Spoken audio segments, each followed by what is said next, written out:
Alors, Gilbert Garibald, bonjour.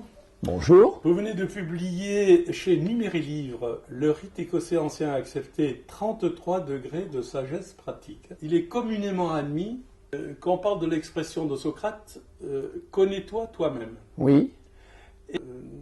Habituellement, on rajoute connais-toi toi-même et tu connaîtras l'univers et les dieux. Et vous dites dans votre ouvrage connais-toi toi-même, laisse l'univers aux dieux et conduis-toi en conséquence. Pourquoi cette modification? C'est pas une modification, ça vient de mes recherches dans plusieurs livres et je me suis aperçu qu'il y avait effectivement, après le connais-toi toi-même, différentes suites qui étaient données. Et donc je n'ai pas la vérité, je ne parle pas le grec, je n'ai pas été vérifié auprès du temple de Delphes. Mais la phrase que vous venez de dire m'a plu et je l'ai reprise parce que je pense qu'elle est peut-être plus pertinente que la classique que nous entendons toujours. On parle souvent des grands initiés. Et vous préférez parler des hommes boussoles?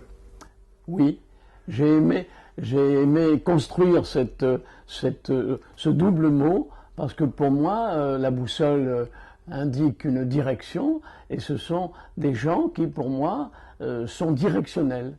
Ils apportent à la fois du sens et ils apportent une direction. Alors, quand on aborde la maîtrise dans votre ouvrage, vous parlez de la tradition et je cite, la tradition n'est pas immobilisme mais faite de modifications successives. Oui. Est-ce qu'on devrait comprendre que le rite écossais ancien accepté pourrait être un syncrétisme, un empilement de mythes et de légendes? Oui, bien sûr que c'est un empilement de mythes et de légendes, mais j'ai envie de dire aussi que la tradition traverse le temps, et en traversant le temps, forcément, à travers les bouches qui les prononcent, à travers les gestes qui sont faits, il y a forcément des nouveautés qui interviennent. Si je prends un exemple, je pense à l'équerre et au compas qui nous sont chers. Eh bien, nous voyons au fur et à mesure des gravures, pour en arriver à des photos, que ces deux outils ne sont plus les mêmes qu'au tout départ. Ils ont été modifiés, ils ont été modernisés. Et il en est de même, à mon avis, pour la tradition, qui épouse son temps avec des nouveaux mots, des nouveaux sens. Voilà ce que j'ai voulu dire. Et je pense que elle évoluera encore, cette tradition, je le pense, dans ce sens du vocabulaire et des actions. Au 6e degré, secrétaire intime, on parle de transgression. Ma question c'est, est-ce que le franc-maçon doit parfois faire un pas de côté? Et si oui, quand et pourquoi? Oui, je le pense que... Bon, la transgression, c'est un mot qui fait peur, mais il me semble qu'il y a des moments où nous pouvons faire ce pas de côté, précisément pour répondre à ce que notre conscience nous guide. Faire un pas de côté, ça ne veut pas dire devenir un malhonnête homme et de faire une mauvaise action, mais au contraire, peut-être, je l'espère, c'est dans ce sens que je comprends la transgression, c'est peut-être aller plus loin et développer l'idée initiale, je le pense. La franc-maçonnerie, est-ce une école de pensée ou une école à penser? Ah, c'est une bonne question. Une école de pensée ou une école à penser, je pense que c'est les deux, j'ai envie de dire.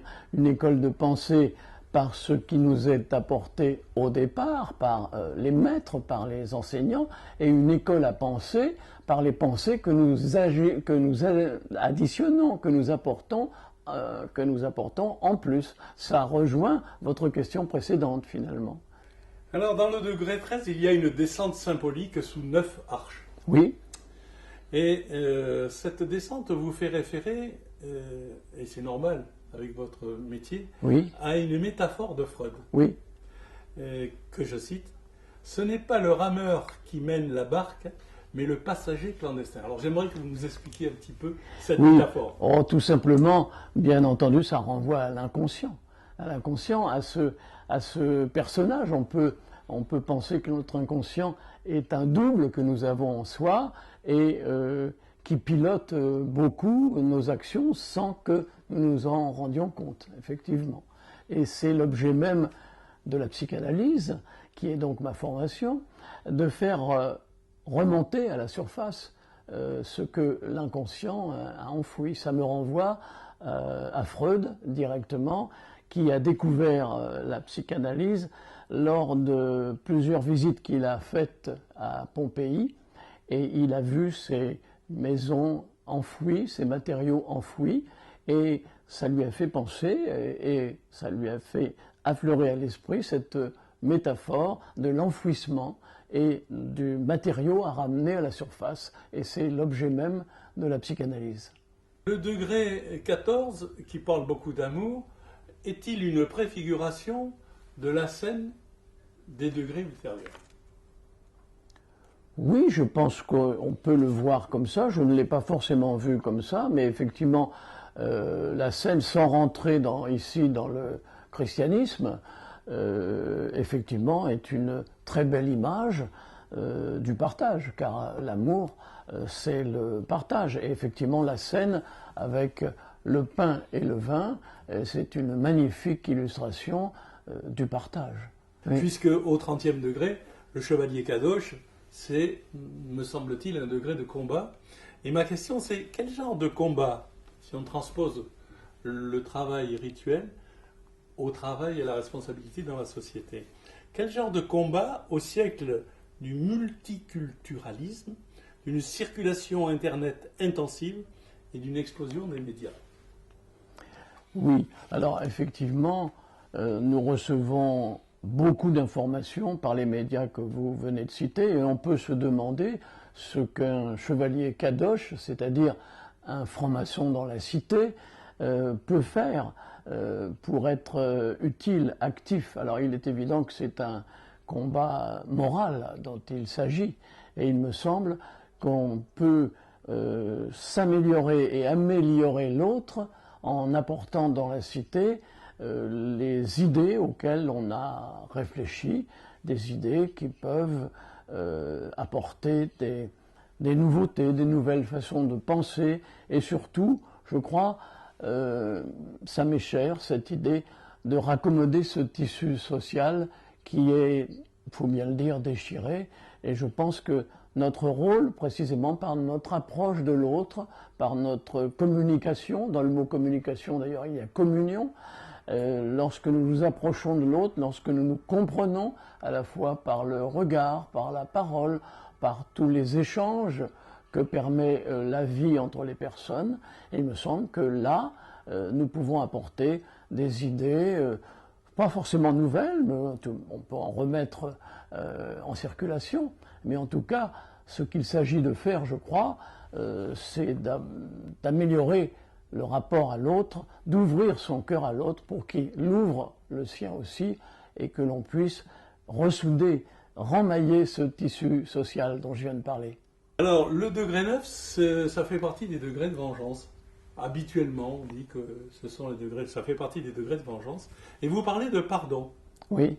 Ma question, un peu taquine, c'est le Suprême Conseil de France doit-il pardonner aux frères qui créent un Suprême Conseil de Méditerranée sous patente de la franc-maçonnerie italienne? Alors, je pense qu'il est, pour moi, alors, absolument pas question de pardon. Je ne vois pas pourquoi, et je prends la question pour moi, puisque j'ai quitté le Suprême Conseil de France pour un autre Suprême Conseil, car il m'a semblé que les interdictions que l'on m'a imposées, on a voulu m'imposer, ne m'ont pas convenu, et je suis donc parti. Je n'en veux pas pour autant à ce Suprême Conseil, mais il me semble que lorsque on s'en va ailleurs en franc-maçonnerie pour créer autre chose, pour développer la fraternité, ce n'est quand même pas une faute, au contraire. Donc pour revenir à cette idée de pardon, le Suprême Conseil n'a pas à me pardonner quoi que ce soit, je n'ai pas moi-même à pardonner. C'était ma question, est-ce que vous allez leur pardonner? Je n'ai pas à pardonner. Pardonner, c'est cesser de haïr. Et donc, je ne hais personne. Je souhaite, au contraire, moi, que les suprêmes conseils se multiplient. C'est ce qui est en train de se faire.